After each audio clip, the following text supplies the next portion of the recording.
Okay, so when you're filing a trademark, there is a pre-filing diligence that you must do.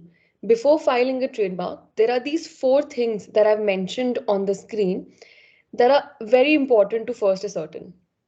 Number one is determining what are the relevant goods and services to which the mark has to be applied. So, as a lawyer, your first step is talking to your client and understanding the business needs, understanding what the business model is going to be, what are the goods, what are the services that this person is willing to do under a particular brand name. So, identifying the relevant goods and services is a very important step. So the first thing is to be make a list of what are the goods and services to which this mark needs to be applied.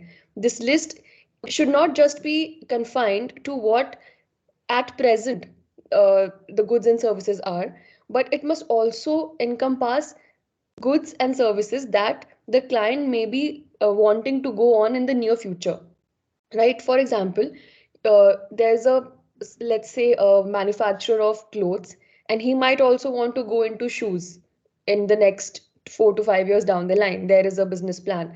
So when you file for the trademark, let it not just be for the goods that are there in the present, but also that may come up in the future. And there is a already foreseeable happening of that event. So if that is the case, go for both the future goods and the present goods at the time when the application is filed, because later if you miss out on something right now and later somebody else comes up with a trademark for that particular goods, then your client would be in a loss. So Rashmila.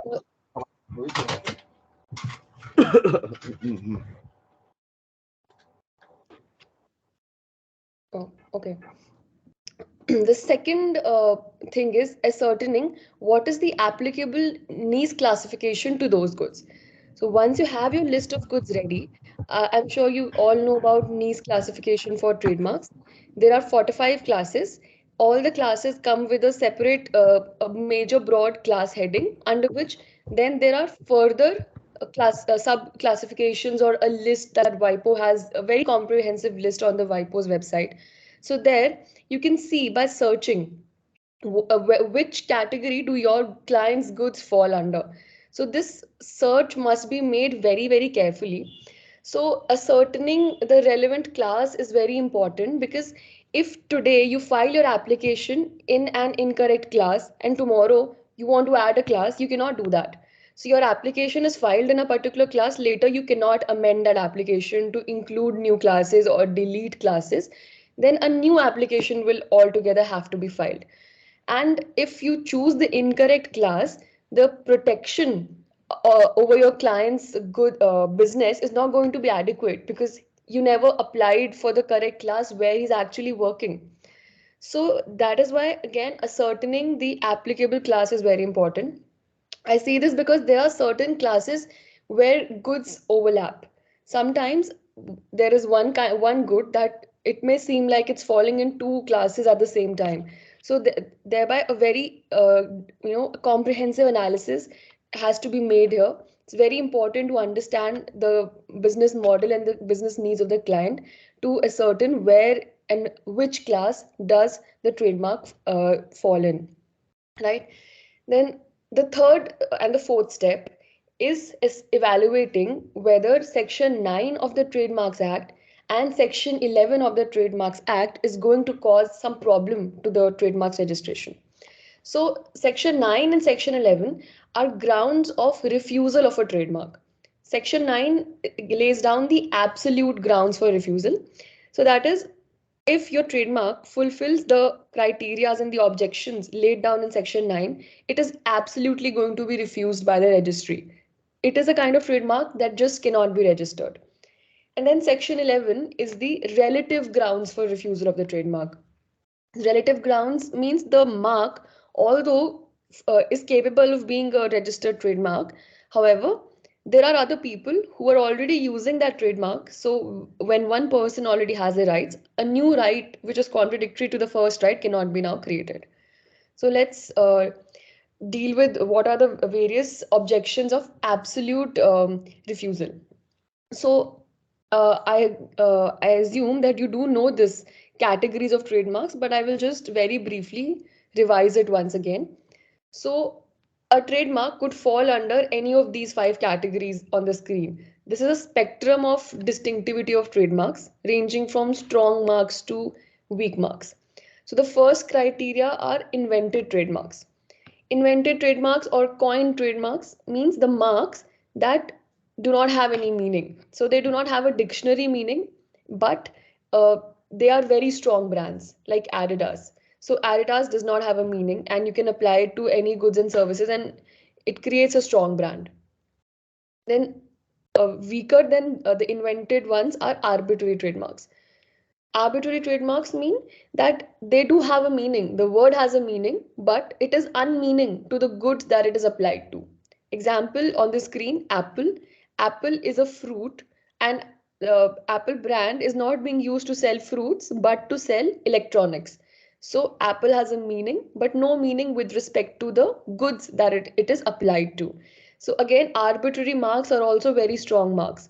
Invented marks and arbitrary marks are the two category of trademarks that will not fall under the objections of section 9. Third is a suggestive trademark. Suggestive trademark means the mark, it suggests the goods to which it is applied, but directly does not describe it. For example, sugar and spice for food, head and shoulders for shampoo. So these suggest a reference. So suggestive marks are somehow on the borderline of can be trademark, cannot be trademark. There may be objections on suggestive trademarks, and those objections may need to be overcome. It is not that they cannot be registered; they definitely can be, and I'll deal with it later. Then there are directly descriptive trademarks like PayU, phone pay. It's directly describing what the goods are under the mark. So they are weak marks. They will fall under the objections of Section 9 of the Trademarks Act. And then there are generic marks, marks that have become so common in the general trade and business that people will not be able to even tell that this is a brand, like Xerox, Sellotape. These have become very generic. So these are weak marks. Such kind of marks cannot be registered. Okay, so let's just deal with all the pointers in Section 9 of the Trademarks Act. So, before filing a trademark, always ensure that all of these uh, pointers here are met. Your mark should not be falling under any of these. So, number one is marks devoid of any distinctive character. They are not capable of distinguishing the goods and services of one person from those of the another. Second, marks that are descriptive, that is, they designate the kind of goods, quality of the goods, quantity, purpose, or any characteristics of the goods. So, directly descriptive trademarks are bad trademarks. They cannot be registered under Section 9 of the Act. Then, third, marks that have become customary in the current language or established practices of trade. Now, this is generic trademarks, as I told you in the previous slide. Then fourth, marks that are of such a nature so as to cause confusion or deception. Then marks that comprise of any matter likely to hurt the religious susceptibilities of any class or sections of citizens of India. Marks of obscene or scandalous matter. Marks prohibited under the Emblems Act. So these are the categories of word marks which cannot be registered. For descriptive marks or for marks that designate the kind, quality, quantity, for these marks, initially there will be an objection of Section 9 of the Trademarks Act. But however, this objection can be overcome by showing a long use and acquired distinctiveness. So, acquired distinctiveness is the mark, though not distinctive initially, but over time it has been used in such a wide manner, and people have got to recognize that brand, that no longer it is a descriptive brand, rather it has become very much distinctive of its source. So let's say, for example, Pizza Hut or Burger King. These are highly descriptive brands. They directly tell what the goods are. Pizza Hut is very, very descriptive. But it is a brand. It is so widespread. It's a well known brand. It's everywhere. How? because it was so widely used, and over time it acquired so much of goodwill and reputation that Pizza Hut is associated only with Pizza Hut. It is not causing confusion anywhere. So that is how descriptive marks will become capable of being registered as trademarks once they acquire that distinctivity which associates with use and goodwill. Okay, next let's talk about certain kind of shape marks that cannot be registered. I'm sure you know that shape marks can also be registered. Shape of goods can be a trademark, like the shape of a Coca-Cola bottle is a trademark because it's a unique shape and associated with that particular brand. So in a similar manner, there are certain exceptions to shape marks that cannot be registered. First is marks that consist of the shape of goods which results from the nature of the goods. So a very simple example, a shoe. So a shoe is meant to serve a particular purpose. It is meant to fit into a person's feet. So a shoe is going to have a certain shape. There cannot be any other shape that it will have, a basic shape. So a shoe is going to have a sole, it is going to have a basic get up. So you cannot have a trademark over these kind of shapes that result from the nature of the goods itself. The nature of the good requires that that particular good has that shape. For example, let's say a spoon. So a spoon is meant to be in a particular shape because its purpose is to take food from the plate. So it cannot be flat. It has to have a curve. So you cannot have a trademark over a curve of the spoon because that is how the good is meant to be. Okay. Then next is a shape of the goods that is necessary to obtain a technical result. So we know that, let me start with the example only. As you can see on the screen, these are Lego blocks. These are, I'm sure you all have seen them. So these blocks, you can put blocks over blocks and create structures and all that. So now Lego owned the trademark over this 3D shape of this brick that you can see here. So Lego owned the trademark, and there was another brand called Mega Brands that applied to have this trademark declared invalid on the ground that this shape of the brick is necessary to obtain a technical result. Now, what is the technical result? The purpose of this shape of the brick was to put another brick over it so that the blocks could be, could make up a huge, a larger structure. So if these four sort of pillars over the brick weren't there, how would you place another brick over it? So this shape was very much necessary to give the result that this good was giving, right? The courts agreed with this, and it was this trademark was declared invalid. So there cannot be a trademark over a shape that is necessary to give a technical result. This shape is resulting in a function, and you cannot have a trademark over such kind of shapes, right? The next is shape of goods which gives a substantial value to the goods. So if the shape of a product is such that it adds to the visual or to the functional features of the product, somehow this point is similar to the above point, it would provide substantial value to the product, and such a shape cannot be registered. Okay, then I'll come to the next point. Uh, though this is covered, but how to overcome the absolute grounds under section 9.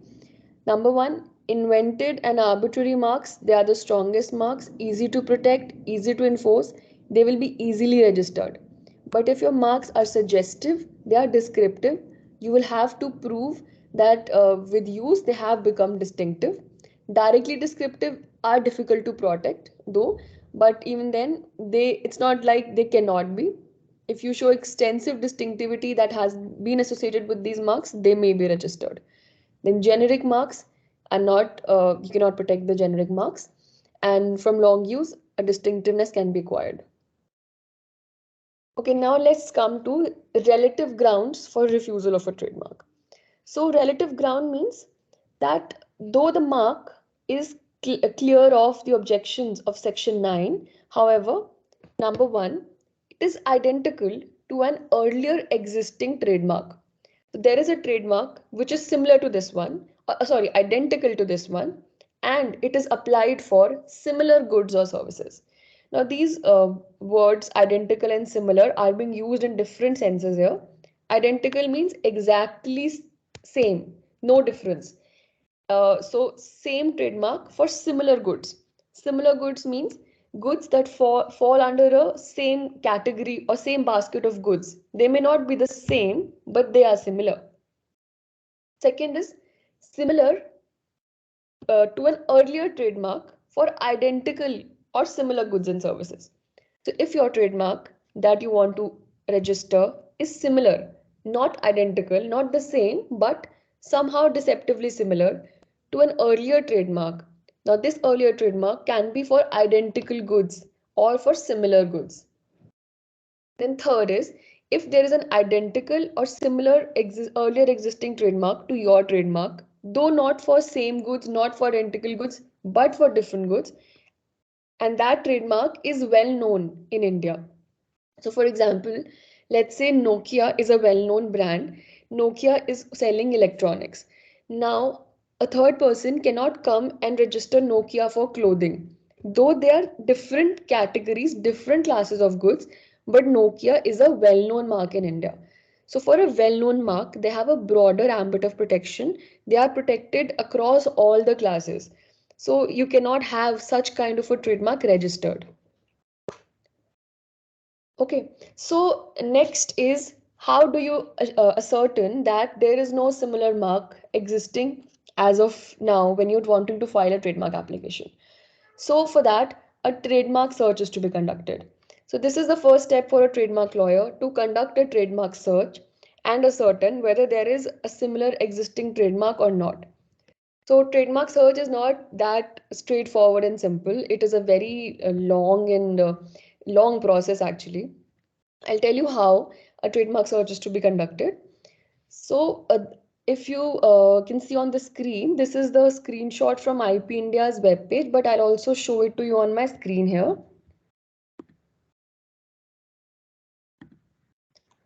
So, this is the web page of, can you see the screen? Yes. This is the homepage of ipindia.gov.in. So this is where from your trademark searches, your patent searches, etc., everything is done. So as you can see on the homepage, there is a category of trademarks. If you go on trademarks, there are related links where there you will get the option for public search of trademark. So this is a public search. Anybody can come here and search for earlier existing trademarks. So let's see what are the different sections that we have here.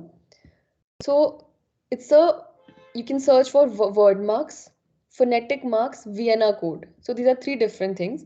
Word marks mean plain words. For example, a brand Beardo, Beardo. So I write the brand just a word Beardo, and it's a cosmetic. So let's say class 3, and so the options here are start with, contains, and match with. So when you conduct a trademark search, you do it with all three.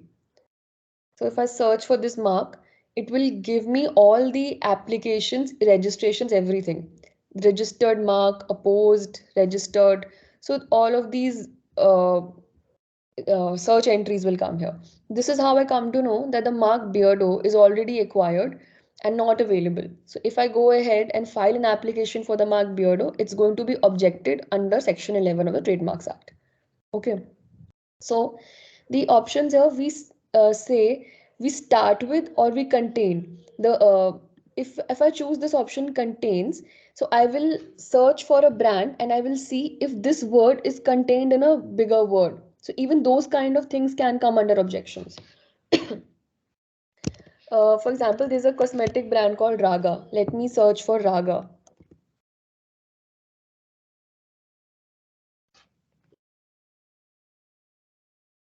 So now when I searched for Raga, it's giving me search results for a lot of brands that are not Raga, but Raga is somehow contained in them. So Aurora Agarbatti contains Raga somehow. So these kind of search results will come up. They will be very, very broad. Many of them will be totally irrelevant, but many of them may be relevant. So that is why I say that trademark search is not very simple. Whenever a search is being made, you have to make the search in various combinations. Search with all, start with, contains, match with, then search any other similar kind of combination of the letters to also see if there are some other, what do we call them, typing differences that we make. uh, for example, if the word is Excel, EXCEL, somebody could have the, let's say, EXCEL. If I want to trademark this word, but somebody could have it as XCEL also, and that also could have somehow pronounce it Excel. So these kind of combinations also you need to search to be 110% sure that there is no similar mark. So the mark will not be, search will not be for just the trademark that you want to do. It will be for combinations of similar words, letters also. And more importantly, phonetic search. So phonetic search is very important. Say when I want to search for the mark Excel in class 3, I don't know if we'll have anything of that sort.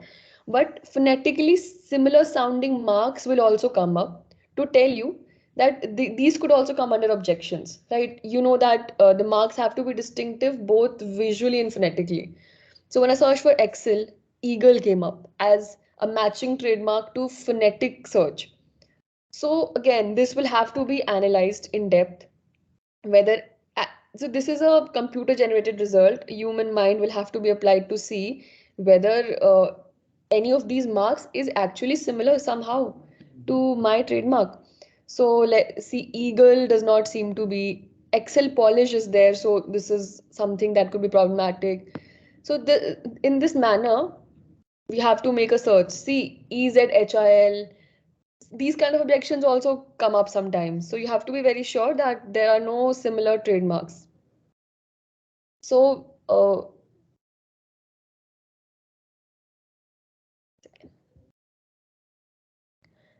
when you've conducted this trademark search, there will be hundreds of maybe similarities that you may find. So that does not mean that you cannot apply for your trademark or you cannot have that trademark registered somehow. Once you analyze your search results, once you categorize that these are the potential conflicting marks that I have, the next step is to see whether you can differentiate those marks on some grounds. Like for example, can you differentiate the marks based on the goods and services? Say, let's say I have a trademark. Let's assume Excel itself. I have a mark Excel for say shampoos, and somebody wants to do it for a very different kind of good in falling under class 3, but extremely different, that has nothing to do with shampoos. Okay, so in that case you can distinguish the goods and services. The goods and services are not overlapping, so your potential customers are not going to overlap. So in that case you can differentiate, you can still apply for the trademark. When the objection will come, you can reply in your response how your mark is applying to different goods and thus is not going to create and cause any confusion and deception. The ultimate point is the trademark should not cause confusion and deception. So if that can be done, then there is a possibility of getting that trademark registered. Then another is buying out of trademark. So let's say you are a big brand. Let's say a foreign brand has just entered into India. This foreign brand is there internationally for years, but there were no rights in India. Okay, but in India, some other person had already obtained that kind of trademark. And so when this foreign company will try to come in India and try to get the mark registered, this already existing mark is going to come as an objection because trademark rights are territorial. The person in India already had it. Now this company has the option to approach that proprietor and buy out the trademark. So this is a negotiation that again where lawyers come into play. Buying out could be useful if this other person is not making any wide use of the trademark is just dormant and nothing much is being done with it. Buying out is a very good option. In that case, you buy the rights in that mark, and from the time when that mark was registered, now you get the rights in it. So this is another way where similar trademarks can be overcome. Okay, so this is all about your search of the trademarks. Now, there is another thing called common law right search. So what I just told you was a statutory right search. You search for registered trademarks or trademarks that have been applied for with the trademark registry. Now, I'm sure you all know that there are people who don't register their trademarks. There are unregistered trademarks and they may be in use since long, long time. They also have rights.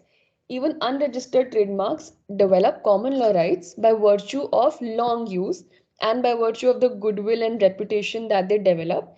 And they can sue a subsequent person who comes up with the same trademark under passing off action. It will not be an infringement action, but a passing off action. So, when a trademark search is being made, it should also be seen that you're clear of any such common law, any trademark having such common law rights. That could also be problematic for a person.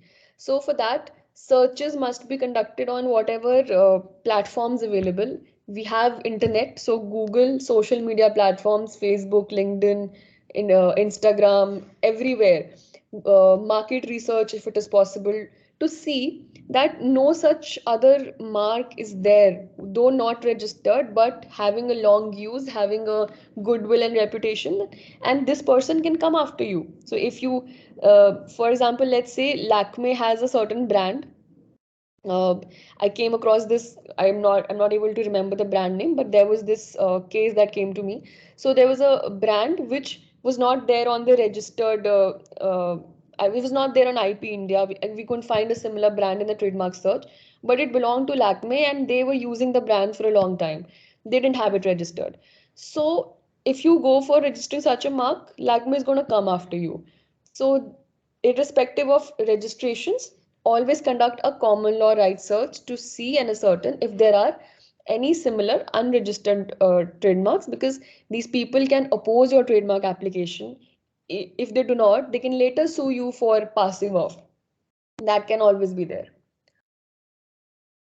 Okay, so next we come to, once our trademark is decided on, what we are filing, what is the class we are going under, how do we file the trademark application?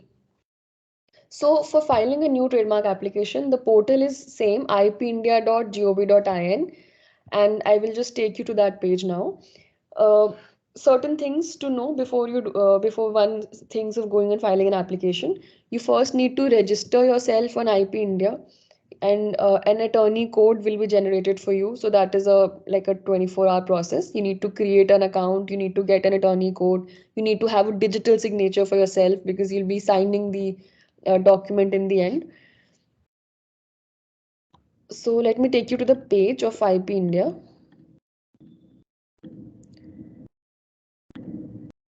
So from here we go to related links and comprehensive e-filing services.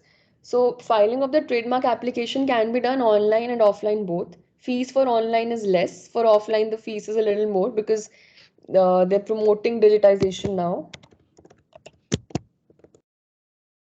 So I already have an account, so I'm just going to log into my account.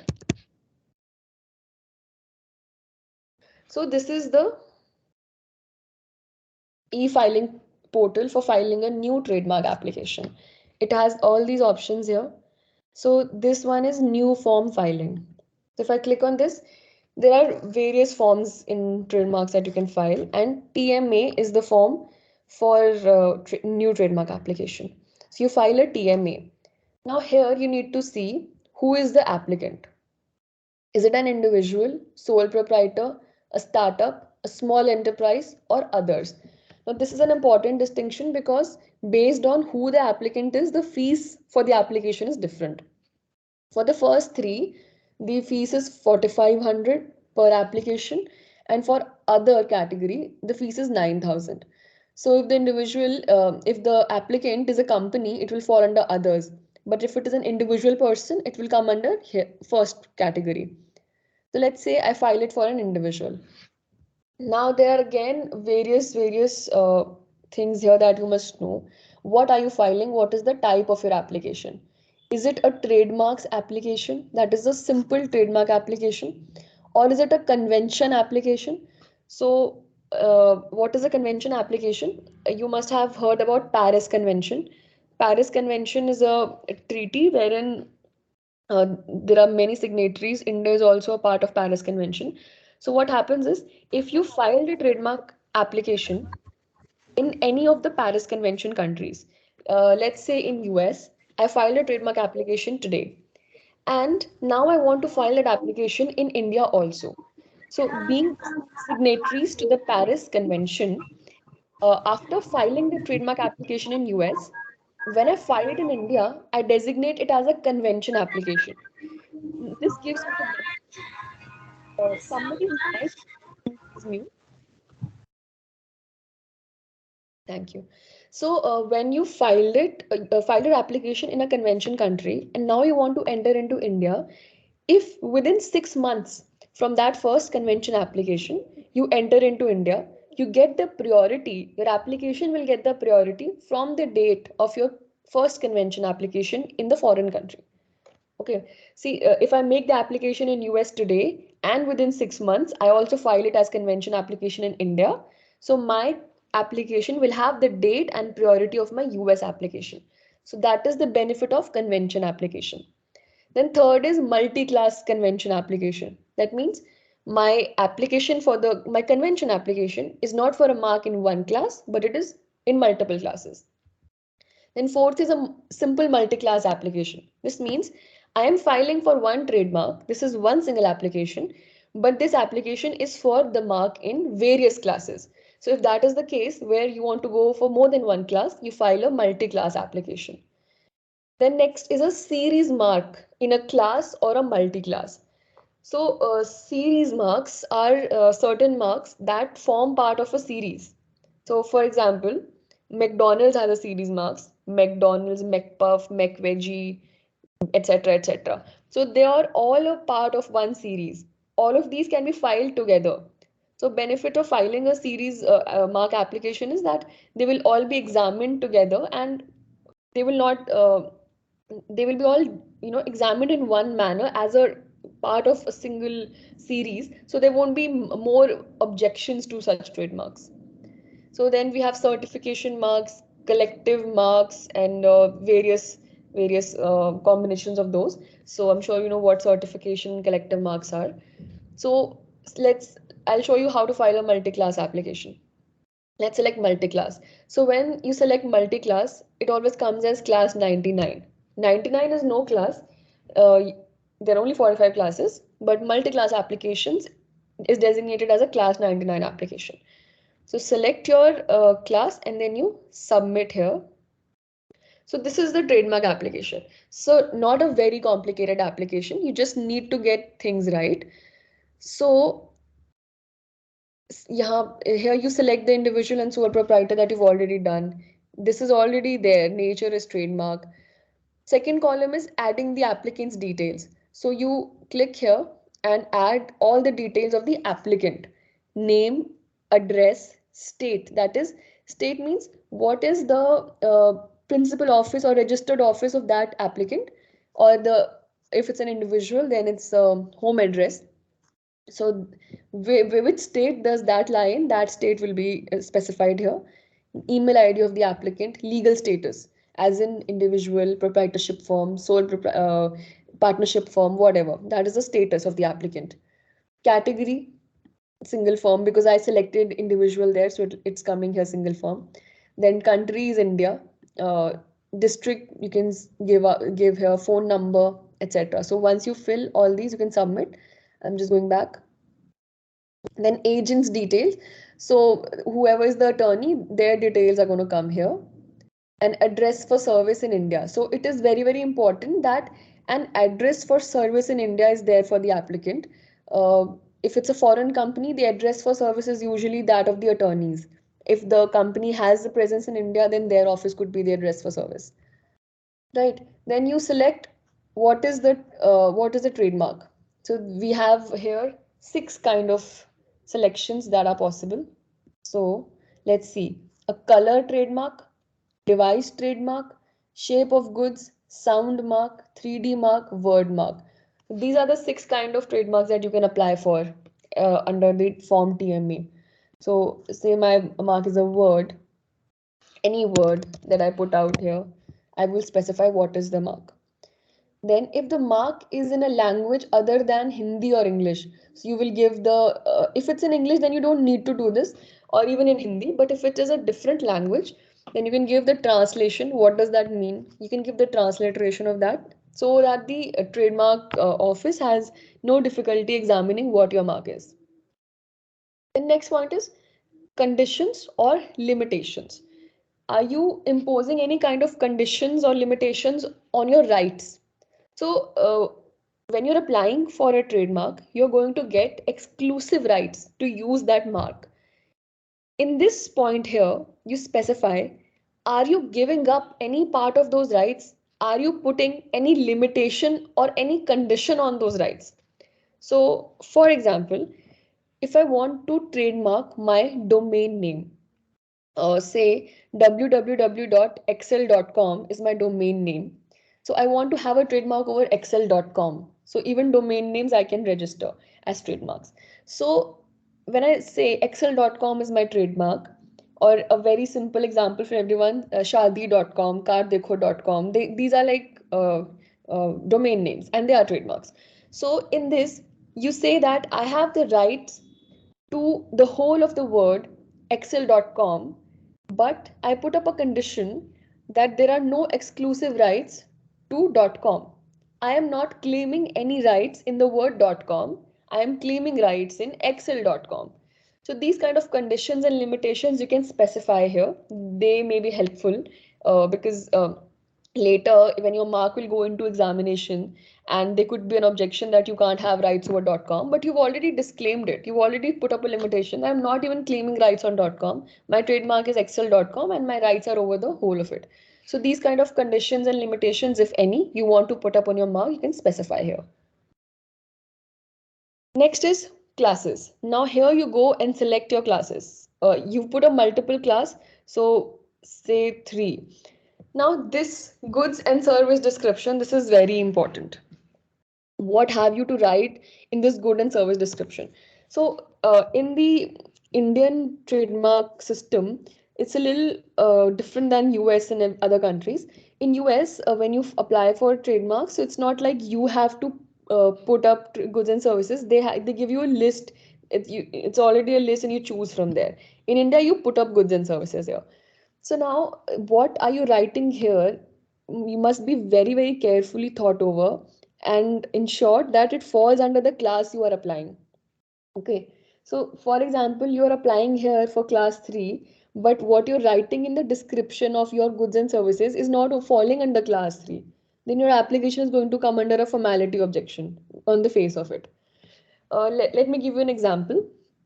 For example, there is a company who's making medical devices, and there is a medical device that uses softwares also.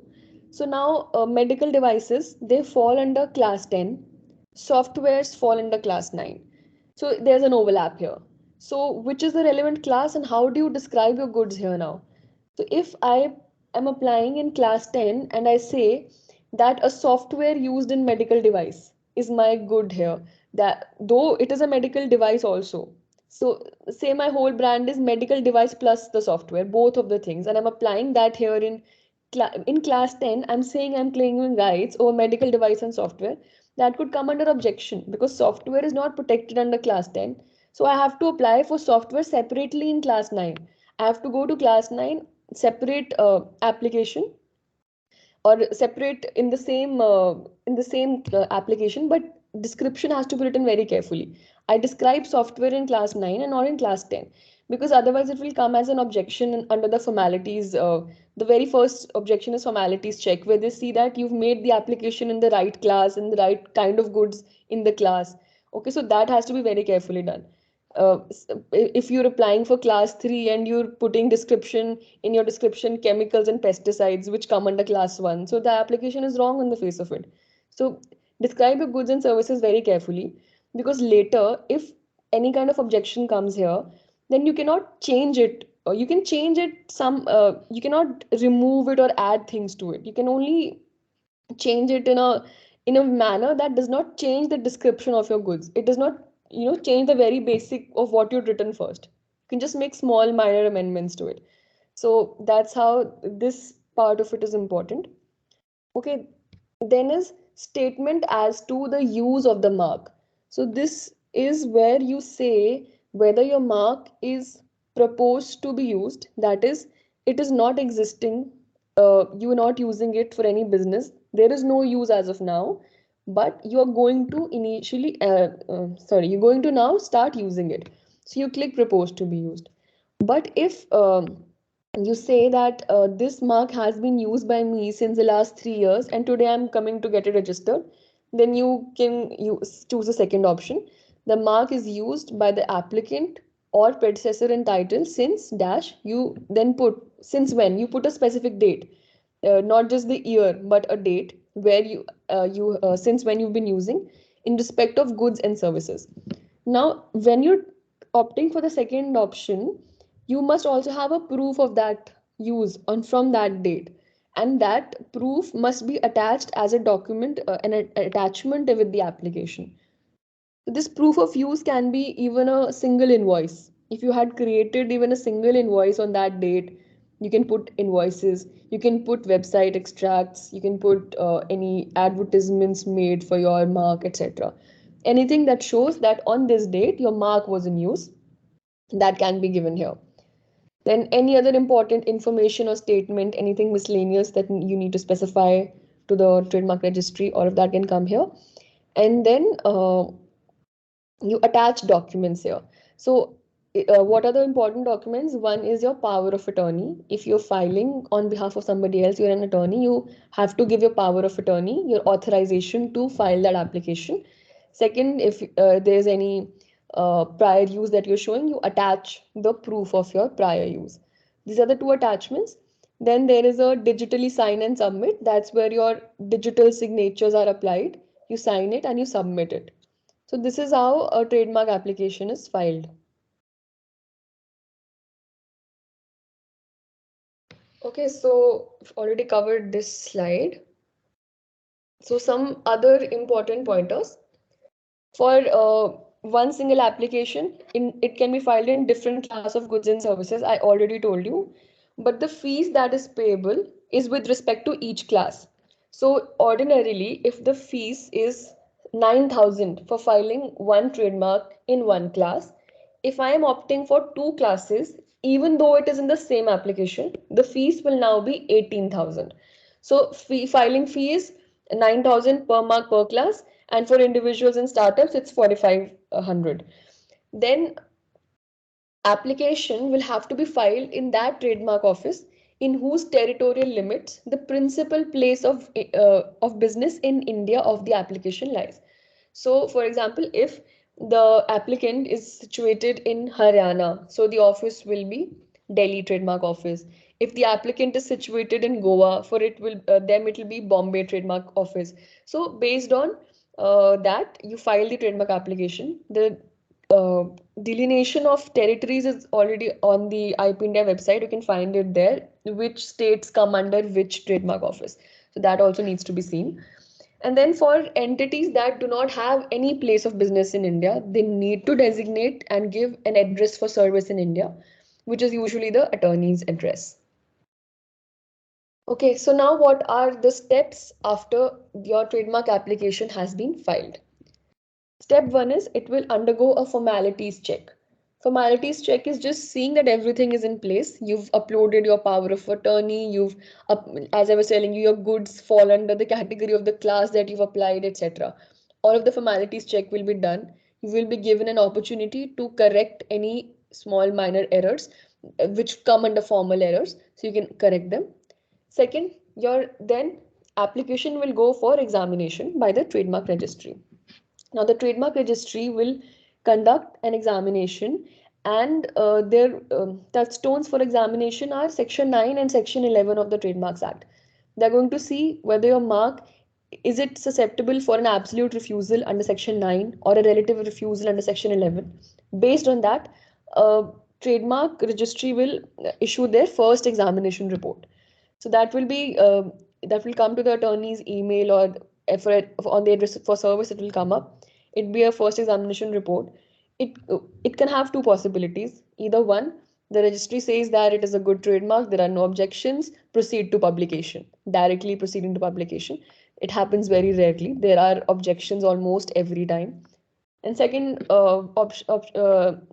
thing is that either they will give you a objections that your mark is similar to these marks or etc etc. So if there are objections, then you have to reply to those objections. Reply to the examination report has to be done within 30 days. You reply stating what are your reasons for why the trademark should not be rejected. And this the now the trademark registry can decide on your reply either directly. If it is satisfied that your reply is satisfactory, there may be no hearing conducted, or if the registry feels that they need to hear you out, they will fix a hearing, and there will be a hearing with the trademark registry. And then after all this is done, your trademark registry hears you and it decides that okay, your mark can go ahead. The mark will go to publication in the trademarks journal. So there's a trademark journals which comes weekly. It gives a list of all the trademarks that have been accepted in the that last week and now they are published. So trademark journal the mark will come in the trademark journal for anybody to see. Now it's a public journal, anybody can access it. From the date of this publication, there are now 4 months. This 4 months time is available to any person to oppose this trademark. So now you have this window of 4 months. Anyone can come up. It could be any person. There is no criteria. Any person can come up and oppose this application on whatever grounds they have. So this is an opposition. If this opposition is filed, applicant will be notified that there is an opposition to his trademark. This application the applicant will now have a time of 2 months to file the counter statement to this opposition.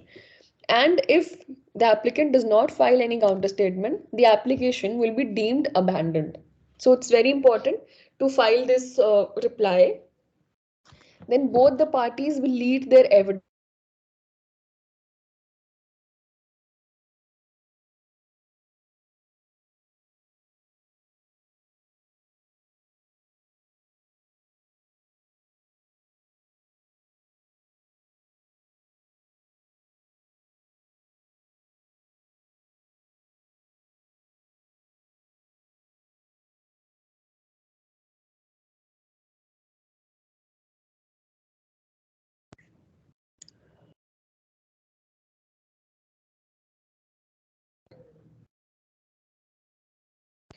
Okay, so where was I?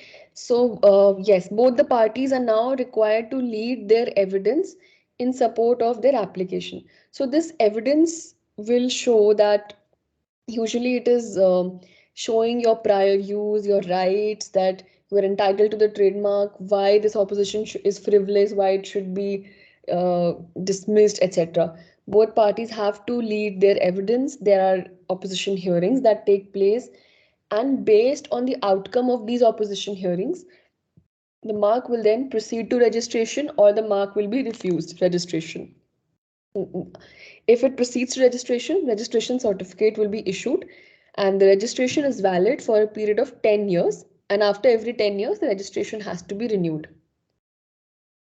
Okay, so now let's say the trademark registry refused your application. So there is a process of appealing that. Prior to April 2021, all the appeals would go to the IPAB, Intellectual Property Appellate Board. But due to certain lacunas in its functioning and shortage of technical members on the